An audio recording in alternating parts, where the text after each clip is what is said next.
Ma'am, পিকনিকের জন্য বাস চলে এসেছে। বেটা তুমি এখানে বসো। ওই মেয়ে, তুমি তো গরিব সেকশনের, যাও পিছনে বসো। পিকনিতে একজন গরিব সেকশনের মেয়ে, তাকেও প্রথমে বসতে দিল না। সবাই বলল চিস চিস। তুমি দাঁড়াও, তুমি ওইখানে যেতে পারবে না। ওরা তো সবাই ভিতরে গেছে, আমি কেন যেতে পারবো না? কারণ এটা ভিআইপি এরিয়া, এখানে টাকা দিয়ে ভিতরে ঢুকতে হয়। বেটা তুমি গরিব সেকশনে পড়ো, আমি তোমাকে মন্দির নিয়ে আসতে পারবো, কোনো ভিআইপি জায়গায় না।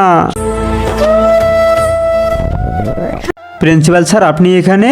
এই পিকনিককে আরো মজাদার বানাতে এসেছি। মানে এখন তোমরা তোমাদের সেকশনের নিজ নিজ টিচারদের খুঁজে বের করবে। কিন্তু কিভাবে? ওনাদের হাত স্পর্শ করে। এই রসগোল্লা ম্যাডাম বড় লোকদের কেন জিততে দিল? দেখেছো আমার বাচ্চারা আমাকে কিভাবে খুঁজে বের করেছে? আপনি এটা কেন করলেন রসগোল্লা ম্যাডাম? স্যার, আমি জানি স্যার কোনটা গেম খেলাতে যাচ্ছে। যদি তোমরা আমার হাত না চিনতে পারো তাহলে টেস্টে না, সারা বছরের জন্য ফেল করে দেব।